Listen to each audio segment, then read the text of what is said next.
India यानी कि भारत एक बार फिर तो अपनी गोल्डन एज ਦੇ ਵਿੱਚ ਵਾਪਸ ਜਾ ਰਿਹਾ ਹੈ। 827 ਸਾਲਾਂ ਬਾਅਦ ਭਾਰਤ ਨੂੰ ਉਸ ਦੀ ਪਹਿਲੀ ਤੇ ਪ੍ਰੈਸਟੀਜੀਅਸ ਯੂਨੀਵਰਸਿਟੀ ਵਾਪਸ ਮਿਲ ਗਈ ਹੈ। ਦੀ ਨਾਲੰਦਾ ਯੂਨੀਵਰਸਿਟੀ ਜੋ ਸਿਰਫ ਭਾਰਤ ਹੀ ਨਹੀਂ ਸਗੋਂ ਪੂਰੀ ਦੁਨੀਆ ਦੇ ਵਿੱਚ ਸਭ ਤੋਂ ਵੱਡੀ ਯੂਨੀਵਰਸਿਟੀ ਸੀ ਤੇ ਇੱਥੇ ਭਾਰਤ ਤੋਂ ਇਲਾਵਾ ਵੱਖ-ਵੱਖ ਦੇਸ਼ਾਂ ਦੇ ਜੋ ਬੱਚੇ ਨੇ ਉਹ ਪੜ੍ਹਨ ਆਇਆ ਕਰਦੇ ਸੀ। ਇਹੀ ਕਾਰਨ ਹੈ ਕਿ ਉਸ ਸਮੇਂ ਤੇ ਇੰਡੀਆ ਨੂੰ ਐਜੂਕੇਸ਼ਨ ਹੱਬ ਕਿਹਾ ਜਾਂਦਾ ਸੀ ਤੇ ਅੱਜ ਦੇ ਸਮੇਂ ਦੇ ਵਿੱਚ ਅਸੀਂ ਆਪਣੇ ਆਪ ਨੂੰ ਕਾਫੀ ਜ਼ਿਆਦਾ ਲੱਕੀ ਮਹਿਸੂਸ ਕਰਦੇ ਹਾਂ ਕਿਉਂਕਿ ਦੁਬਾਰਾ ਤੋਂ ਇਹ ਯੂਨੀਵਰਸਿਟੀ ਬਣ ਚੁੱਕੀ ਹੈ ਤੇ ਅਸੀਂ ਆਪਣੇ 골ਡਨ ਏਜ ਦੇ ਵਿੱਚ ਇੱਕ ਵਾਰ ਫਿਰ ਤੋਂ ਵਾਪਸ ਜਾ ਰਹੇ ਹਾਂ। 19 ਜੂਨ 2024 ਨੂੰ ਇਸ ਦਾ ਇਨੋਗ੍ਰੇਸ਼ਨ ਕੀਤਾ ਗਿਆ ਜਿਸ ਨੂੰ ਕਿ ਵੱਖ-ਵੱਖ ਮੀਡੀਆ ਚੈਨਲਸ ਦੇ ਵੱਲੋਂ ਕਵਰ ਕੀਤਾ ਗਿਆ। ਪਰ ਅੱਜ ਦੇ ਸਮੇਂ ਦੇ ਵਿੱਚ ਇੱਥੇ ਇੱਕ ਵੱਡਾ ਸਵਾਲ ਬਣ ਗਿਆ ਹੈ ਕਿ ਨਾਲੰਦਾ ਯੂਨੀਵਰਸਿਟੀ ਆਪਣੀ ਉਹੀ ਪੁਰਾਣੀ ਗਲੋਰੀ ਨੂੰ ਵਾਪਸ ਪਾ ਸਕਦੀ ਹੈ।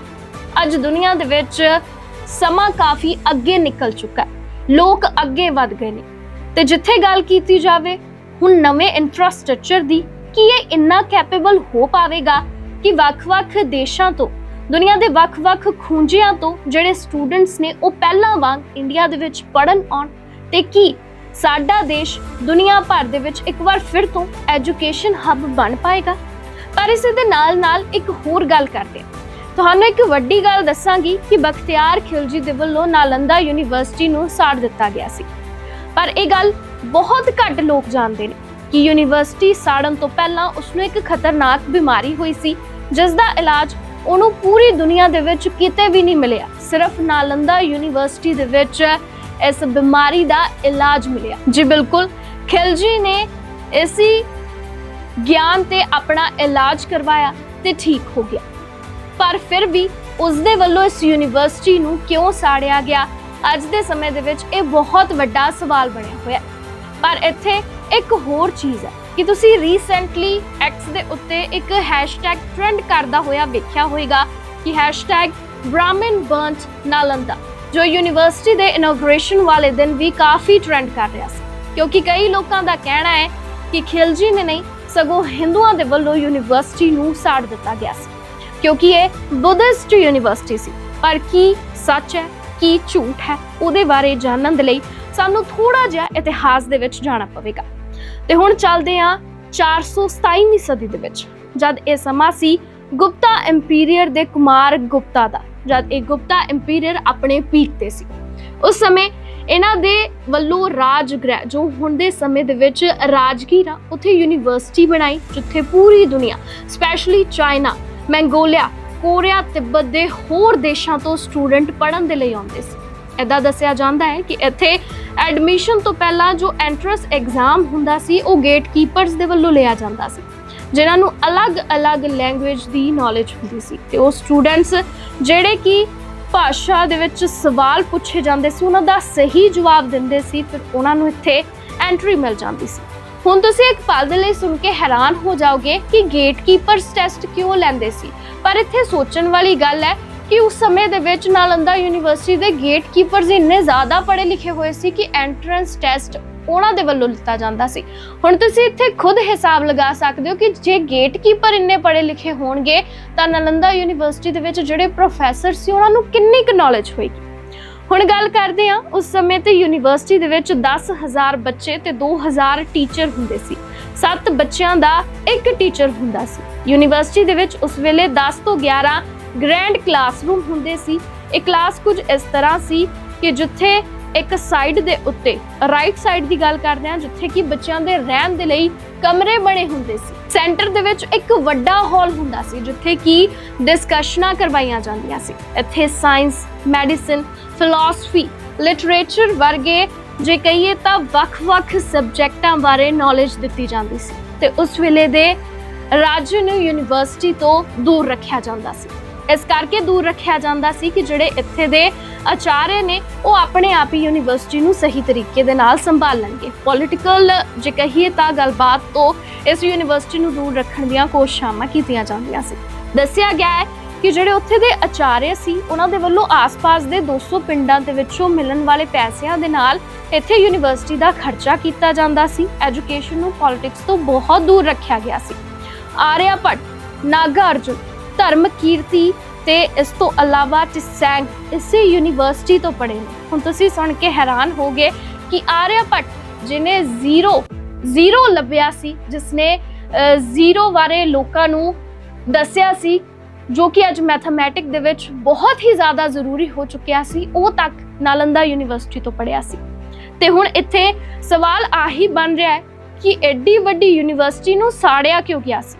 ਇਹਨੂੰ ਸਮਝਣ ਦੇ ਲਈ ਸਾਨੂੰ ਨਾ ਸਾਲ 1193 ਦੇ ਵਿੱਚ ਜਾਣਾ ਪਵੇਗਾ, ਜਦ ਮੁਹੰਮਦ ਗੋਰੀ ਨੇ ਇੰਡੀਆ ਤੇ ਕਬਜ਼ਾ ਕਰਨ ਤੋਂ ਬਾਅਦ ਟਰਕੀ ਤੋਂ ਆਏ ਆਪਣੇ ਜਨਰਲ ਬਖਤਿਆਰ ਖਿਲਜੀ ਨੂੰ ਨਾਰਥ ਈਸਟ ਦੇ ਵਿੱਚ ਐਕਸਪੈਂਡ ਕਰਨ ਦੇ ਹੁਕਮ ਦੇ ਦਿੱਤੇ ਸੀ। ਆਹੀ ਆਰਡਰਸ ਨੂੰ ਫੋਲੋ ਕਰਦੇ ਹੋਏ ਸਾਲ 1200 ਦੇ ਵਿੱਚ ਖਿਲਜੀ ਦਿੱਲੀ ਤੋਂ ਲੜ ਕੇ ਬਿਹਾਰ ਤੱਕ ਪਹੁੰਚ ਗਿਆ, ਪਰ ਇੱਥੇ ਉਸ ਨੂੰ ਅਜਿਹੀ ਬਿਮਾਰੀ ਹੋ ਗਈ ਜੋ ਕਿ ਠੀਕ ਹੀ ਨਾ ਹੋ ਪਾਈ। ਸਭ ਕੁਝ ਕਰਕੇ ਦੇਖ ਲਿਆ ਪਰ ਉਸ ਨੂੰ ਕੋਈ ਫਰਕ ਨਹੀਂ ਸੀ ਪੈ ਰਿਹਾ। ਉਸ ਨੂੰ ਲੋਕਾਂ ਨੇ ਕਿਹਾ ਕਿ ਜੇਕਰ ਤੂੰ ਆਪਣੇ ਰੋਗ ਦਾ ਇਲਾਜ ਕਰਵਾਉਣਾ ਚਾਹੁੰਦਾ ਹੈ ਤੇ ਤੂੰ ਨਾਲੰਦਾ ਯੂਨੀਵਰਸਿਟੀ ਦੇ ਵਿੱਚ ਜਾ, ਕਿਉਂਕਿ ਉੱਥੇ ਹੀ ਤੈਨੂੰ ਦਵਾਈ ਮਿਲੇਗੀ, ਇਸ ਤੋਂ ਇਲਾਵਾ ਤੈਨੂੰ ਕਿਤੇ ਵੀ ਫਰਕ ਨਹੀਂ ਪਵੇਗਾ। ਪਰ ਜਿਹੜਾ ਖਿਲਜੀ ਸੀ ਉਹ ਇਸ ਗੱਲ ਨੂੰ ਮੰਨਣ ਨੂੰ ਤਿਆਰ ਨਹੀਂ ਸੀ। ਉਹ ਸਿਰਫ ਇਸਲਾਮਿਕ ਮੈਡੀਸਿਨ ਲੈ ਰਿਹਾ ਸੀ। ਫਿਰ ਉਸ ਤੋਂ ਬਾਅਦ ਵੀ ਉਸ ਨੂੰ ਬਿਲਕੁਲ ਫਰਕ ਨਾ ਪਿਆ, ਉਸ ਦੀ ਹਾਲਤ ਜ਼ਿਆਦਾ ਖਰਾਬ ਹੋਣ ਲੱਗ ਗਈ, ਜਿਸ ਤੋਂ ਬਾਅਦ ਉਸਨੇ ਯੂਨੀਵਰਸਿਟੀ ਤੋਂ ਦਵਾਈ ਲੈਣ ਦੀ ਗੱਲ ਮੰਨ ਲਈ। ਪਰ ਉਸ ਤੋਂ ਪਹਿਲਾਂ ਉਸਨੇ ਯੂਨੀਵਰਸਿਟੀ ਦੇ ਚੀਫ ਆਯੁਰਵੇਦਾ ਆਚਾਰਿਆ ਜੋ ਉੱਥੇ ਮੌਜੂਦ ਸੀਗੇ, ਉਹਨਾਂ ਦੇ ਸਾਹਮਣੇ ਇੱਕ ਵੱਡੀ ਸ਼ਰਤ ਰੱਖ ਦਿੱਤੀ। ਸ਼ਰਤ ਇਹ ਰੱਖੀ ਗਈ, ਖਿਲਜੀ ਦਾ ਕਹਿਣਾ ਸੀ ਕਿ ਉਹ ਦਵਾਈ ਨਹੀਂ ਖਾਏਗਾ, ਉਸ ਨੂੰ ਐਦਾਂ ਹੀ ਠੀਕ ਕੀਤਾ ਜਾਵੇ। ਆਚਾਰਿਆ ਨੇ ਇਹ ਚੈਲੰਜ ਨੂੰ ਅਸੈਪਟ ਕਰ ਲਿਆ ਤੇ ਖਿਲਜੀ ਨੂੰ ਕੁਰਾਨ ਦੇ ਕੇ ਪੜ੍ਹਨ ਨੂੰ ਕਿਹਾ। ਜਿਵੇਂ ਜਿਵੇਂ ਕੁਰਾਨ ਦੇ ਪੇजेस ਪੜ੍ਹ ਕੇ ਖਤਮ ਹੁੰਦੇ ਰਹੇ, ਉਵੇਂ ਖਿਲਜੀ ਦੀ ਬਿਮਾਰੀ ਠੀਕ ਹੁੰਦੀ ਰਹੀ। ਫਿਰ ਉਸ ਤੋਂ ਬਾਅਦ ਖਿਲਜੀ ਹੈਰਾਨ ਹੋ ਗਿਆ ਤੇ ਪੁੱਛਣ ਲੱਗ ਗਿਆ ਕਿ ਕੁਰਾਨ ਤਾਂ ਉਹ ਪਹਿਲਾਂ ਵੀ ਪੜ੍ਹਦਾ ਸੀ, ਪਰ ਉਸ ਨੂੰ ਪਹਿਲਾਂ ਕੋਈ ਫਰਕ ਨਹੀਂ ਪਿਆ। ਜਿਸ ਤੋਂ ਬਾਅਦ ਆਚਾਰਿਆ ਨੇ ਦੱਸਿਆ ਕਿ ਉਹਨਾਂ ਨੇ ਕੁਰਾਨ ਦੇ ਹਰ ਪੰਨੇ ਦੇ ਉੱਤੇ ਹਰਬਸ ਲਗਾ ਦਿੱਤੇ ਸੀ, ਜਿਸ ਦੀ ਮਹਿਕ ਸੁਣ ਕੇ ਖਿਲਜੀ ਠੀਕ ਹੋ ਗਿਆ। ਖਿਲਜੀ ਇੱਕ ਪਲ ਦੇ ਲਈ ਸ਼ੌਕ ਹੋ ਗਿਆ, ਪਰ ਜਿਸ ਕਾਰਨ ਉਹ ਇੰਨਾ ਕੁ ਜ਼ਿਆਦਾ ਇਨਸਿਕਿਉਰ ਹੋ ਗਿਆ, ਉਸਨੂੰ ਇਹ ਫੀਲ ਹੋਣ ਲੱਗ ਗਿਆ ਕਿ ਜੇਕਰ ਨਾਲੰਦਾ ਯੂਨੀਵਰਸਿਟੀ ਦੀ ਨੌਲੇਜ ਇਸੇ ਤਰੀਕੇ ਦੇ ਨਾਲ ਵੱਧਦੀ ਰਹੀ ਤੇ ਕੋਈ ਹਕੀਮਾਂ ਦੇ ਉੱਤੇ ਵਿਸ਼ਵਾਸ ਨਹੀਂ ਕਰੇਗਾ। ਉਸਨੂੰ ਇਹ ਚੀਜ਼ ਕਾਫੀ ਜ਼ਿਆਦਾ ਸਤਾਉਣ ਲੱਗ ਗਈ ਕਿ ਉਹਦੇ ਜਿਹੜੇ ਇਸਲਾਮਿਕ ਹਕੀਮ ਨੇ, ਉਹਨਾਂ ਨਾਲੋਂ ਵੱਧ ਨੌਲੇਜ ਨਾਲੰਦਾ ਯੂਨੀਵਰਸਿਟੀ ਦੇ ਆਚਾਰਿਆ ਨੂੰ ਹੈ। ਇਸ ਯੂਨੀਵਰਸਿਟੀ ਦੇ ਆਚਾਰਿਆ ਨੂੰ ਇੰਨੀ ਨੌਲੇਜ ਹੈ, ਇਸ ਕਾਰਨ ਉਹ ਕਾਫੀ ਜ਼ਿਆਦਾ ਦੁਖੀ ਹੋ ਗਿਆ। ਜਿਸ ਤੋਂ ਬਾਅਦ ਉਸਨੇ ਸੋਚਿਆ ਕਿ ਇਸ ਯੂਨੀਵਰਸਿਟੀ ਨੂੰ ਅੱਗ ਲਗਾ ਦਿੱਤੀ ਜਾਏਗੀ। ਖਿਲਜੀ ਦਾ ਸੋਚਣਾ ਸੀ ਕਿ ਜੇਕਰ ਇਹ ਨੌਲੇਜ ਵੱਧਦੀ ਰਹੀ ਤੇ ਉਸ ਦਾ ਕਾਫੀ ਨੁਕਸਾਨ ਹੋ ਸਕਦਾ ਹੈ। ਦੱਸਿਆ ਜਾਂਦਾ ਹੈ ਕਿ ਜਦ ਖਿਲਜੀ ਨੇ ਇਸ ਯੂਨੀਵਰਸਿਟੀ ਨੂੰ ਅੱਗ ਲਗਾਈ, ਉਸ ਸਮੇਂ ਇੱਥੇ 90 ਲੱਖ ਤੋਂ ਵੱਧ ਹੈਂਡ ਰਿਟਨ ਮੈਨੂਸਕ੍ਰਿਪਟ ਸੀ, ਜੋ ਕਿ ਪੂਰੀ ਤਰੀਕੇ ਦੇ ਨਾਲ ਸੜ ਕੇ ਸੁਆਹ ਹੋ ਗਿਆ। ਤੇ ਹੁਣ ਗੱਲ ਕਰਦੇ ਹਾਂ ਅੱਜ ਦੇ ਟਾਈਮ ਦੀ, ਜਦ 19 ਜੂਨ 2024 ਨੂੰ #BrahmanBurnedNalanda ਟ੍ਰੈਂਡ ਹੋ ਰਿਹਾ ਸੀ। ਉਹਦੇ ਪਿੱਛੇ ਦਾ ਕਾਰਨ ਹੈ ਕਿ ਦੋ ਤਿੱਬਤੀਅਨ ਮੰਕਸ ਹੈ, ਇੱਕ ਦਾ ਨਾਮ ਹੈ ਤਾਰਾਨਾਥ ਤੇ ਦੂਸਰੇ ਦਾ ਨਾਮ ਹੈ ਸੁੰਪਾ ਖੇਨਪੋ।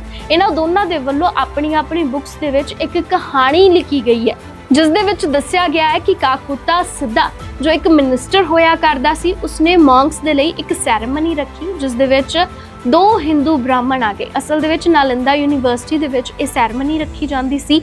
ਸਾਰੇ ਉੱਥੇ ਮੌਂਕਸ ਮੌਜੂਦ ਸੀ ਤੇ ਉਹਨਾਂ ਮੌਂਕਸ ਦੇ ਕੋਲ 2 ਹਿੰਦੂ ਬ੍ਰਾਹਮਣ ਆ ਜਾਂਦੇ ਨੇ, ਜਿਨ੍ਹਾਂ ਦੇ ਉੱਤੇ ਨਵੇਂ ਮੌਂਕਸ ਦੇ ਵੱਲੋਂ ਗੰਦਾ ਪਾਣੀ ਪਾ ਦਿੱਤਾ ਜਾਂਦਾ ਹੈ ਤੇ ਉਹਨਾਂ ਦੇ ਪਿੱਛੇ ਕੁੱਤੇ ਛੱਡ ਦਿੱਤੇ ਜਾਂਦੇ ਨੇ। ਜਿਸ ਤੋਂ ਬਾਅਦ ਇਹ ਕਾਫੀ ਜ਼ਿਆਦਾ ਪਰੇਸ਼ਾਨ ਹੋ ਜਾਂਦੇ ਨੇ ਹਿੰਦੂ ਬ੍ਰਾਹਮਣ। ਦੁਖੀ ਹੋ ਕੇ ਇਹਨਾਂ ਦੇ ਵੱਲੋਂ ਇੱਕ ਯੱਗ ਕੀਤਾ ਜਾਂਦਾ ਹੈ। ਗੁੱਸੇ ਦੇ ਵਿੱਚ ਉਹ ਮੈਡੀਟੇਸ਼ਨ ਦੇ ਵਿੱਚ ਬੈਠ ਜਾਂਦੇ ਨੇ। ਮੈਡੀਟੇਸ਼ਨ ਤੋਂ ਬਾਹਰ ਆਉਣ ਮਗਰੋਂ ਉਹਨਾਂ ਦੇ ਵੱਲੋਂ ਯੱਗ ਕੀਤਾ ਗਿਆ ਤੇ ਉਸ ਯੱਗ ਦੇ ਵਿੱਚ ਜੋ ਤੱਥ ਸੀ, ਉਹਨਾਂ ਤੱਥਾਂ ਨੂੰ ਨਾਲੰਦਾ ਯੂਨੀਵਰਸਿਟੀ ਦੇ ਆਸੇ-ਪਾਸੇ ਸੁੱਟ ਦਿੱਤਾ ਗਿਆ, ਜਿਸ ਤੋਂ ਬਾਅਦ ਯੂਨੀਵਰਸਿਟੀ ਨੂੰ ਅੱਗ ਲੱਗ ਗਈ।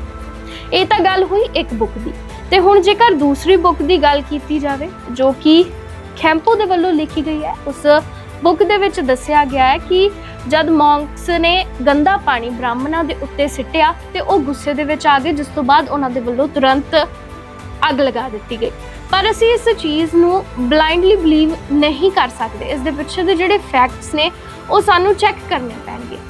ਤੇ ਦੋਨੇ ਜਿਹੜੇ ਤਿੱਬਤੀਅਨ ਮੌਂਕਸ ਨੇ, ਉਹਨਾਂ ਦੇ ਵੱਲੋਂ ਇਹ ਬੁੱਕਾਂ ਲਿਖੀਆਂ ਗਈਆਂ, ਪਰ ਕਿਸ ਆਧਾਰ ਤੇ ਲਿਖੀਆਂ ਗਈਆਂ ਨੇ ਇਸ ਦੇ ਬਾਰੇ ਫਿਲਹਾਲ ਕੋਈ ਜਾਣਕਾਰੀ ਨਹੀਂ ਆਈ, ਕਿਉਂਕਿ ਦੱਸਿਆ ਤੇ ਇਹੀ ਗਿਆ ਹੈ ਕਿ ਜਿਹੜੇ ਤਿੱਬਤੀਅਨ ਮੌਂਕਸ ਸੀ ਦੋਨੋਂ, ਉਹ 16ਵੀਂ ਸਦੀ ਤੋਂ ਬਾਅਦ ਕਦੇ ਵੀ ਇੰਡੀਆ ਦੇ ਵਿੱਚ ਆਏ ਹੀ ਨਹੀਂ ਤੇ ਉਹਨਾਂ ਨੂੰ ਇਸ ਬਾਰੇ ਨੌਲੇਜ ਕਿਵੇਂ ਹੋਵੇ। ਦੂਸਰੀ ਗੱਲ ਕਰੀਏ ਤਾਂ ਇਸ ਯੂਨੀਵਰਸਿਟੀ ਦੇ ਵਿੱਚ ਬ੍ਰਾਹਮਣ ਵੀ ਪੜ੍ਹਦੇ ਸੀ ਤੇ ਜੇਕਰ ਇਹ ਦੋ ਬ੍ਰਾਹਮਣ ਆ ਗਏ ਤੇ ਉਹਨਾਂ ਦੀ ਐਂਟਰੀ ਕਿਉਂ ਰੋਕੀ ਗਈ, ਸਵਾਲ ਇਹ ਵੀ ਬਣਦਾ ਹੈ। ਤੇ ਤੀਸਰੀ ਗੱਲ ਕੀਤੀ ਜਾਵੇ ਜੋ ਕਿ ਸਭ ਤੋਂ ਵੱਡਾ ਫੈਕਟ ਹੈ ਕਿ ਸਿਰਫ ਦੋ ਬੁੱਕਾਂ ਦੇ ਵਿੱਚ ਹੀ ਇਸ ਦਾ ਜ਼ਿਕਰ ਕਿਉਂ ਹੋਇਆ ਹੈ, ਕਿਉਂਕਿ ਕਿਸੇ ਹੋਰ ਬੁੱਕ ਦੇ ਵਿੱਚ ਤਾਂ ਇਹ ਜਾਣਕਾਰੀ ਸਾਂਝੀ ਕੀਤੀ ਨਹੀਂ ਗਈ। ਉਸ ਤੋਂ ਇਲਾਵਾ ਹੋਰ ਵੀ ਕਈ ਬੁੱਕਸ ਨੇ ਜਿਨ੍ਹਾਂ ਦੇ ਵਿੱਚ ਖਿਲਜੀ ਨੂੰ ਹੀ ਰੀਜ਼ਨ ਦੱਸਿਆ ਗਿਆ ਹੈ ਨਾਲੰਦਾ ਯੂਨੀਵਰਸਿਟੀ ਦੇ ਤਬਾਹ ਹੋਣ ਦਾ। ਮੇਜਰ ਸੋਰਸ ਦੀ ਮੰਨੀਏ ਤਾਂ ਪਰਸ਼ੀਅਨ ਹਿਸਟੋਰੀਅਨ ਮਿਨਹਾਜ ਆਈ ਸਿਰਾਜ ਦੀ ਇੱਕ ਬੁੱਕ ਹੈ। ਉਸ ਬੁੱਕ ਦਾ ਨਾਮ ਹੈ ਤਬਾਖਤੇ ਨਸਰੀ, ਜਿਸ ਦੇ ਵਿੱਚ ਇਸ ਗੱਲ ਦਾ ਜ਼ਿਕਰ ਕੀਤਾ ਗਿਆ ਹੈ ਕਿ ਨਾਲੰਦਾ ਯੂਨੀਵਰਸਿਟੀ ਨੂੰ ਸਾੜਨ ਵਾਲਾ ਖਿਲਜੀ ਹੀ ਸੀ। ਨਾਲੰਦਾ ਨੂੰ ਸਾੜਨ ਤੋਂ ਬਾਅਦ ਵੀ ਕਿਸੇ ਨੇ ਇਸ ਨੂੰ ਰੀਬਿਲਡ ਕਰਨ ਬਾਰੇ ਨਹੀਂ ਸੋਚਿਆ। ਪਰ ਆਪਾਂ ਹੁਣ ਦੇ ਸਮੇਂ ਦੀ ਗੱਲ ਕਰੀਏ ਤਾਂ ਇੰਨੇ ਸਾਲ ਬੀਤਣ ਮਗਰੋਂ ਵੀ ਜਦ ਕਿਸੇ ਨੇ ਨਾਲੰਦਾ ਯੂਨੀਵਰਸਿਟੀ ਦੇ ਬਾਰੇ ਕੋਈ ਡਿਸੀਜਨ ਹੀ ਨਹੀਂ ਲਿਆ, ਇਸ ਗੱਲ ਤੇ ਕੋਈ ਚਰਚਾ ਹੀ ਨਹੀਂ ਕੀਤੀ, ਤਾਂ ਫਿਰ ਸਮਾਂ ਆਇਆ 2006 ਦਾ, ਜਦ ਸਾਡੇ farmer president APJ Abdul Kalam ji ਨੇ ਇਸ ਯੂਨੀਵਰਸਿਟੀ ਦੇ ਰਿਵਾਈਵਲ ਦਾ ਥਾਟ ਰੱਖਿਆ। ਜਿਸ ਤੋਂ ਬਾਅਦ ਸਾਡੀ ਫੋਰਨ ਮਿਨਿਸਟਰ ਸੁਸ਼ਮਾ ਸਵਰਾਜ ਜੀ ਨੇ ਮਿਨਿਸਟਰੀ ਆਫ ਐਕਸਟਰਨਲ ਅਫੇਅਰਸ ਨੂੰ ਇੱਕ ਟਾਸਕ ਦਿੱਤਾ ਕਿ ਉਹ ਸਾਰੇ ਸਾਊਥ ਏਸ਼ੀਅਨ ਕੰਟਰੀਜ਼ ਜਿਨ੍ਹਾਂ ਦੇ ਨਾਲੰਦਾ ਦੇ ਨਾਲ ਲਿੰਕਸ ਨੇ ਉਹ ਸਭ ਨੂੰ ਮਿਲ ਕੇ ਇਸ ਨੂੰ ਰਿਵਾਈਵ ਕਰਨਾ ਚਾਹੁੰਦੇ ਨੇ। ਇਸ ਤੋਂ ਬਾਅਦ ਬਿਹਾਰ ਗਵਰਨਮੈਂਟ ਨੇ ਵੀ ਇਹਦੇ ਲਈ 455 ਏਕੜ ਦਾ ਲੈਂਡ ਦੇ ਦਿੱਤਾ। 2016 ਦੇ ਵਿੱਚ ਫਾਰਮਰ ਪ੍ਰੈਜ਼ੀਡੈਂਟ ਪ੍ਰਣਵ ਮੁਖਰਜੀ ਨੇ ਇਹਦੀ ਨੀਂਹ ਰੱਖੀ। And finally, on 19th June 2024, India ਦੇ PM ਦੇ ਵੱਲੋਂ ਇਸ ਨੂੰ ਇਨੈਗੋਰੇਟ ਕੀਤਾ ਗਿਆ। ਇਸ ਸਮਾਰੋਹ ਦੇ ਵਿੱਚ 17 ਦੇਸ਼ਾਂ ਦੇ ਅੰਬੈਸਡਰ ਵੀ ਮੌਜੂਦ ਸੀ। ਦੇਖਿਆ ਜਾਵੇ ਤੇ 2014 ਤੋਂ ਹੀ ਇੱਥੇ ਪੜ੍ਹਾਈ ਸ਼ੁਰੂ ਹੋ ਚੁੱਕੀ ਸੀ। 2014 ਤੋਂ ਜਦੋਂ ਤੱਕ ਯੂਨੀਵਰਸਿਟੀ ਦਾ ਕੰਮ ਅੰਡਰ ਕੰਸਟਰਕਸ਼ਨ ਸੀ ਤੇ ਬਿਹਾਰ ਸਰਕਾਰ ਨੇ ਰਾਜਗੀਰ ਕਨਵੈਨਸ਼ਨ ਸੈਂਟਰ ਨੂੰ ਕਲਾਸਰੂਮ ਤੇ ਉੱਥੇ ਦੇ ਇੱਕ ਹੋਟਲ ਨੂੰ ਹੋਸਟਲ ਲੀਜ਼ ਤੇ ਰੱਖ ਲਿਆ ਸੀ। ਉਦੋਂ ਤੋਂ ਲੈ ਕੇ ਹੁਣ ਤੱਕ ਯੂਨੀਵਰਸਿਟੀ ਦੇ ਵਿੱਚ ਸਟੂਡੈਂਟਸ ਪੜ੍ਹ ਰਹੇ ਨੇ। ਹੁਣ ਦੀ ਗੱਲ ਕਰੀਏ ਤਾਂ ਹਾਲੇ ਵੀ ਯੂਨੀਵਰਸਿਟੀ ਦੇ ਵਿੱਚ ਕੰਸਟਰਕਸ਼ਨ ਦਾ ਕੁਝ ਕੰਮ ਚੱਲ ਰਿਹਾ ਹੈ। ਕਰੰਟਲੀ ਇੱਥੇ 2 academic building total 40 classroom ready ਹੋ ਚੁੱਕੇ ਨੇ, ਜਿੱਥੇ ਇੱਕ ਕਲਾਸ ਦੇ ਵਿੱਚ 300 ਦੇ ਕਰੀਬ ਸਟੂਡੈਂਟਸ ਬੈਠ ਸਕਦੇ ਨੇ। ਨਾਲੰਦਾ ਦੇ ਵਿੱਚ ਆਲਰੇਡੀ 20 ਤੋਂ ਜ਼ਿਆਦਾ ਕੰਟਰੀਆਂ ਦੇ ਸਟੂਡੈਂਟਸ ਪੜ੍ਹ ਰਹੇ ਨੇ, ਜਿਨ੍ਹਾਂ ਦੇ ਲਈ ਹੋਸਟਲ ਫੈਸਿਲਿਟੀ ਵੀ ਰੱਖੀ ਗਈ ਹੈ। ਇਸ ਪੂਰੇ ਕੈਂਪਸ ਨੂੰ ਸਸਟੇਨੇਬਲ ਕੈਂਪਸ ਦੇ ਡਿਵੀਜ਼ਨ ਨੂੰ ਧਿਆਨ ਦੇ ਵਿੱਚ ਰੱਖ ਕੇ ਬਣਾਇਆ ਗਿਆ, ਜਿਸ ਕਾਰਨ ਇੱਥੇ 100 ਏਕੜ ਦਾ man made water body domestic use water ਤੇ ਡਰਿੰਕਿੰਗ ਵਾਟਰ ਟ੍ਰੀਟਮੈਂਟ ਫੈਸਿਲਿਟੀਆਂ ਮੌਜੂਦ ਹੋਣਗੀਆਂ ਤੇ 100% ਸੋਲਰ ਪਾਵਰ ਤੇ ਚੱਲਣ ਵਾਲੀ ਯੂਨੀਵਰਸਿਟੀ ਹੋਵੇਗੀ।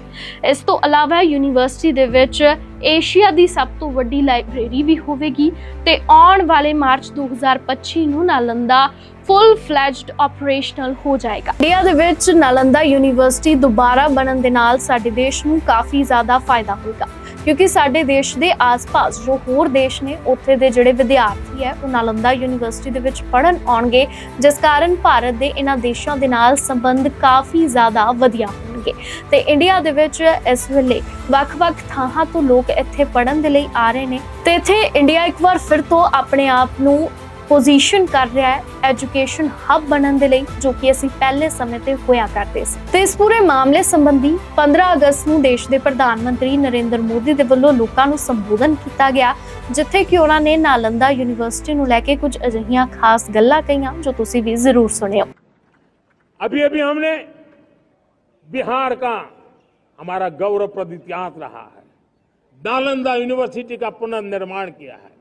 फिर से एक बार नालंदा यूनिवर्सिटी काम करना शुरू कर दिया है, लेकिन हमें शिक्षा के क्षेत्र में फिर से एक बार सदियों पुराने उस नालंदा स्पिरिट को जगाना होगा, उस नालंदा स्पिरिट को जीना होगा, उस नालंदा स्पिरिट को लेकर के बड़े विश्वास के साथ विश्व की ज्ञान की परंपराओं को नई चेतना देने का काम हमें करना होगा।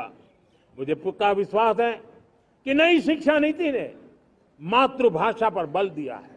मैं राज्य सरकारों से कहूंगा, मैं देश की सभी संस्थानों से कहूंगा कि भाषा के कारण हमारे देश की टैलेंट को रुकावट नहीं आनी चाहिए, भाषा अवरुद्ध नहीं होनी चाहिए। मातृभाषा का सामर्थ्य हमारे देश के छोटे छोटे गरीब से गरीब मां के बेटे को भी सपने पूरा करने का ताकत देता है। और इसलिए हमने हमारी मातृभाषा में पढ़ाई, जीवन में मातृभाषा का स्थान, परिवार में मातृभाषा का स्थान, उसकी ओर हमें बल देना। अभी अभी हमने बिहार का हमारा गौरवप्रद इतिहास रहा है। नालंदा यूनिवर्सिटी का पुनर्निर्माण किया है। फिर से एक बार नालंदा यूनिवर्सिटी काम करना शुरू कर दिया है। लेकिन हमें शिक्षा के क्षेत्र में फिर से एक बार सदियों पुराने उस नालंदा स्पिरिट को जगाना होगा, उस नालंदा स्पिरिट को जीना होगा, उस नालंदा स्पिरिट को लेकर के बड़े विश्वास के साथ विश्व की ज्ञान की परंपराओं को नई चेतना देने का काम हमें करना होगा। मुझे पक्का विश्वास है कि नई शिक्षा नीति ने मातृभाषा पर बल दिया है। मैं राज्य सरकारों से कहूंगा, मैं देश की सभी संस्थानों से कहूंगा कि भाषा के कारण हमारे देश की टैलेंट को रुकावट नहीं आनी चाहिए, भाषा अवरुद्ध नहीं होनी चाहिए। मातृभाषा का सामर्थ्य हमारे देश के छोटे छोटे गरीब से गरीब मां के बेटे को भी सपने पूरा करने का ताकत देता है। और इसलिए हमने हमारी मातृभाषा में पढ़ाई, जीवन में मातृभाषा का स्थान, परिवार में मातृभाषा का स्थान, उसकी ओर हमें बल देना। अभी अभी हमने बिहार का हमारा गौरवप्रद इतिहास रहा है। नालंदा यूनिवर्सिटी का पुनर्निर्माण किया है। फिर से एक बार नालंदा यूनिवर्सिटी काम करना शुरू कर दिया है। लेकिन हमें शिक्षा के क्षेत्र में फिर से एक बार सदियों पुराने उस नालंदा स्पिरिट को जगाना होगा, उस नालंदा स्पिरिट को जीना होगा, उस नालंदा स्पिरिट को लेकर के बड़े विश्वास के साथ विश्व की ज्ञान की परंपराओं को नई चेतना देने का काम हमें करना होगा। मुझे पक्का विश्वास है कि नई शिक्षा नीति ने मातृभाषा पर बल दिया है। मैं राज्य सरकारों से कहूंगा, मैं देश की सभी संस्थानों से कहूंगा कि भाषा के कारण हमारे देश की टैलेंट को रुकावट नहीं आनी चाहिए, भाषा अवरुद्ध नहीं होनी चाहिए। मातृभाषा का सामर्थ्य हमारे देश के छोटे छोटे गरीब से गरीब मां के बेटे को भी सपने पूरा करने का ताकत देता है। और इसलिए हमने हमारी मातृभाषा में पढ़ाई, जीवन में मातृभाषा का स्थान, परिवार में मातृभाषा का स्थान, उसकी ओर हमें बल देना।